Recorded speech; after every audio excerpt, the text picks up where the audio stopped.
What's up? I'm Delanie Fisher, and welcome to your Self-Helpless snack. This mini episode is just a little taste of the Self-Helpless podcast. So, if you want to dive deeper into the topic, you can find the full conversation linked in this episode's description. With my first business of Dicks by Delanie, I was making penis art right by hand, painting them on coffee mugs, and then ended up scaling by digitizing the business where people could purchase digital products. So it's kind of interesting how your first collage was by hand. Now it's evolved into this digital collage space, which is really interesting. And I think that's just a good reminder for people out there, artists, business owners, anybody starting something, is that allowing your vision to evolve, and where you start might not be where you end up. And that's okay. That's actually pretty normal. Completely, yeah. I Yeah. remember being so averse to doing anything digital. I was like, I'm never Mm, gonna do that. And then eventually I was like, why not? I'm gonna learn to do digital. And so now I do both analog and digital collaging. so cool. When you're a creative, you're making something, it starts to take a life on of its own, right? And you just kind of flow with it and starting somewhere, because somebody might be tuning in as, an artist, or, want to start something where they want to start with this maybe more complex idea, right? They want to start, oh, I want to do this digital thing, but it seems complicated. I don't know how to use any of the programs, blah, blah, blah. But also, it's okay to start with your hands on Mm. something, or vice versa. And so just allowing yourself to start and be new at something is so important, because when I look at the work that you do now, like, how the heck did this get made? It's so cool. And just a reminder, if you're viewing Tatum's work and feeling the same way, like I could never do that, just remember, where Tatum started as well, and everybody starts somewhere. So let's say somebody is tuning in, they're very inspired by what you do, and they want to try this medium out for themselves, whether they're an artist that uses a different medium, or they've never tried anything like this before. How could somebody make some kind of collage like this? Could you give us the first few steps? Yeah, definitely. No, and I love this for people because, I've always been super creative, but I am not great at painting and drawing. And so Mm. collage was a way for me to be super creative without a lot of those technical skills. I think it's just like a really easy entry point, like for people to be creative. So the first place you can go is, classic magazines, books. I love going to, go to a Goodwill and find some cool nature books or photography books, spam mail you get. Like you can just work Right. with anything, glue stick, scissors, tape, real basic stuff, and you can just start cutting it up and playing with things. And then if you want to get into digital collaging, I was going to say actually there's a learning curve, but now with between AI and like Adobe Express and stuff Yeah. like that, even my Pinterest, I don't know if you guys have seen, there's like a little collage option where you tap it, it cuts things out. Wow. Digital collaging is actually super easy now. When I was teaching myself, it took me a while, but anyone can digital collage at this point in a lot of Mm. different ways. Can you do this on Canva too? Yes, Canva is my Canva. go-to. Okay, cool. That's my go-to Canva's for a lot of great. stuff, and I wonder if that's a simple one too. Question for you: before you start a collage, do you have the vision in mind of, maybe I want to make this kind of look like a flower, or I want this to look like kind of psychedelic? Like, do you have the end in mind, or do you just kind of see where it goes? And I'm curious about what you might share with somebody who doesn't know where to start. Yeah, definitely. So I definitely had both. I had a really clear vision of these like complicated mandala style collages with a lot of repetition. And that's what made me go digital. It took me like 5 years. At first, I was like cutting out 1,000 different eyes and 1,000 different, body parts and putting them in baggies and, like arranging them. And it took forever and it wasn't turning out the way I wanted. So Mm. that's where I learned digital and ended up creating the thing that I actually saw in my head. But it took me like years to make the thing that was in my head.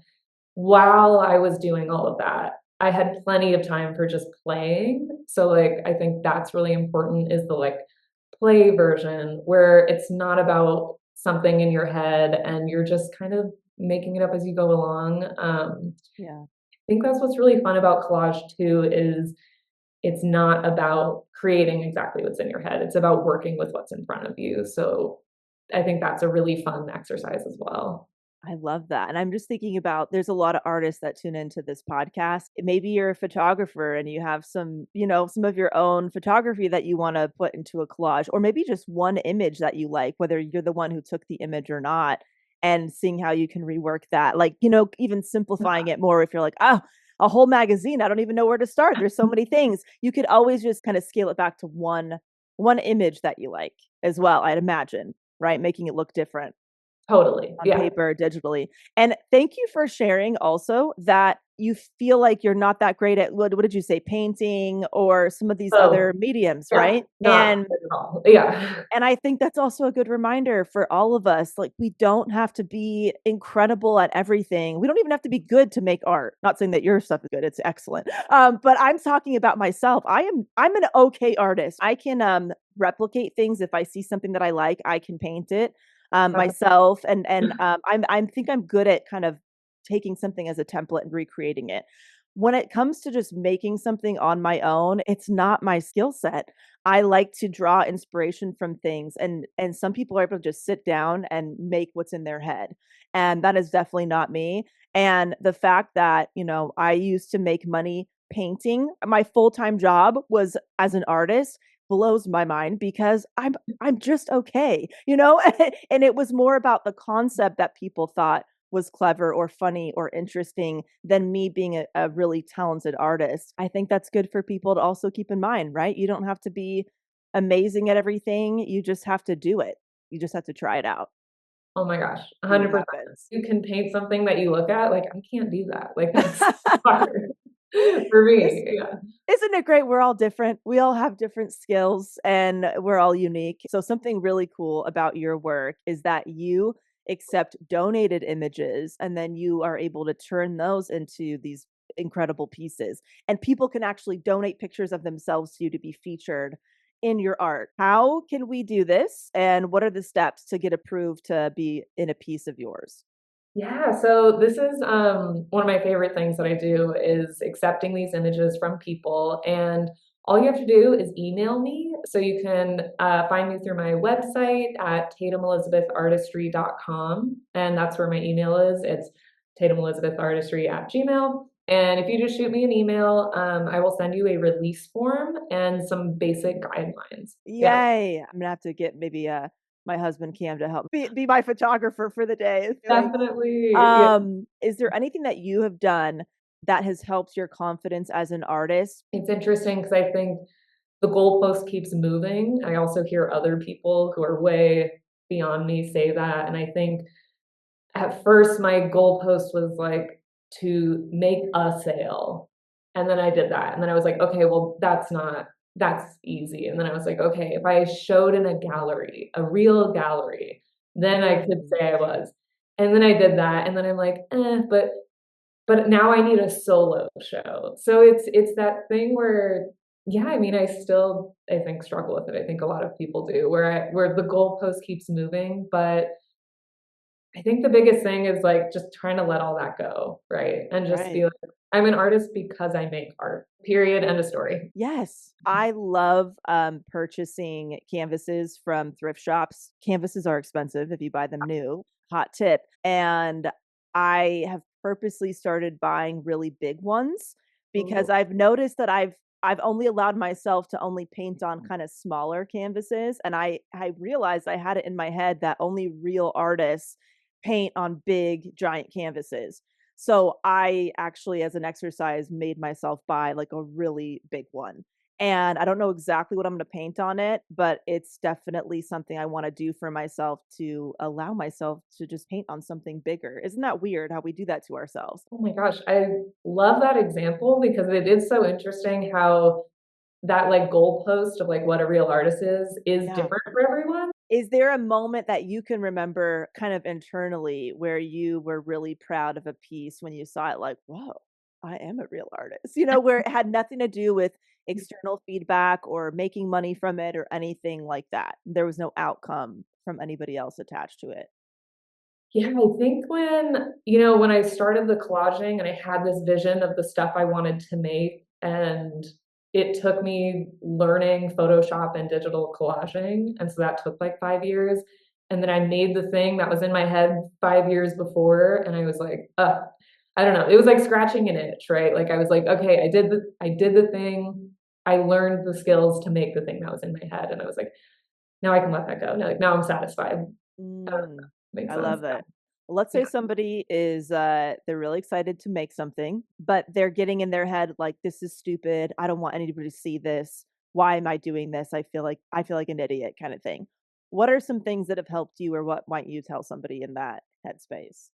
Yeah, I think something I heard from one of my favorite artists, Lisa Hannawalt, like she said something about just keep your hands moving. Like Mm, those thoughts might keep coming, and I still feel them all the time. Anytime I step into the studio, it's very possible that I feel great, or it's very possible that I feel and hear all those things in my head that you just said, and I just have to keep my hands moving. so good. I think expecting them to be there. You're right. Like not resisting Yeah. them. All right. Just expect that they're going to be there and do it anyway. Mhm. Like you said, keep the hands Exactly. moving because I think it's sometimes, if you don't expect it, you think there's something wrong with you or you think you shouldn't be doing this thing. But it's like, Yep. oh, when they show up, you're like, oh, yeah, hello, old friend. I know you. Uh-huh. This Thank is you for normal. this is normal. I knew you would be joining me today. And I also like to think of what this gets me out of my own head when because I make most of the art pieces in my home. I paint on canvas. I really enjoy doing that. And I like to tell myself, look, nobody has to see this. I could just keep this in my garage forever. And this might just be a practice piece, but just allowing myself to start and getting even that out of my head, like this might just be for me. And that's okay. And, I can always revisit it. I can paint over it. I could paint something else, just giving myself an out. Like if I hate this, we could put this away forever. Yep.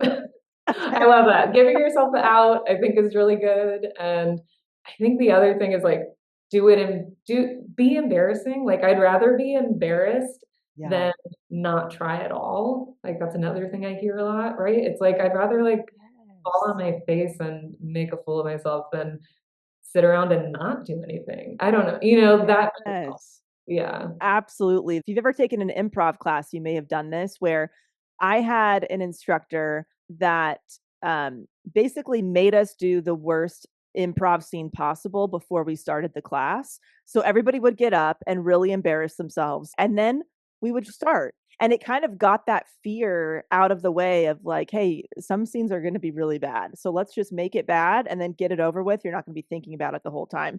And that stuff really helps, kind of the concept of making a shitty first draft on purpose. It's Yeah. if that's your biggest fear that something is gonna suck or you're gonna embarrass yourself, what would it feel like to do that actually intentionally Yeah. and just get it out of the way? And the funniest part of that whole exercise that we would do in that class is that the improv scenes would actually be hilarious because you could tell people were trying to make them as bad and dumb and, disjointed as possible, and it would crack all of us up. So, very interesting how those little mindset hacks can help, but also the result might not be what you expected. Maybe you're trying to make something really dumb and you end up loving it. So glad you tuned into Self-Helpless. If you felt supported by this or past episodes, there are a couple ways you can help the show. Feel free to share it with a friend who may enjoy the variety of discussions we have here. Also, you can become a monthly or annual supporter of the podcast on Patreon at patreon.com/selfhelpless. That's where you can pitch and vote on topics, submit questions for special guests, or be a silent supporter and not participate in any of that. 100% of Patreon and merch proceeds go directly to operating expenses that not only keep the show going through thick and thin, but also keeps it accessible to all with minimal ads. If you want to show a little extra love in, you can leave an Apple Podcast review or send an email to share how Self-Helpless has impacted you. All of this info and more goodies can be found at selfhelplesspodcast.com. All right. Love you big time and thank you so much.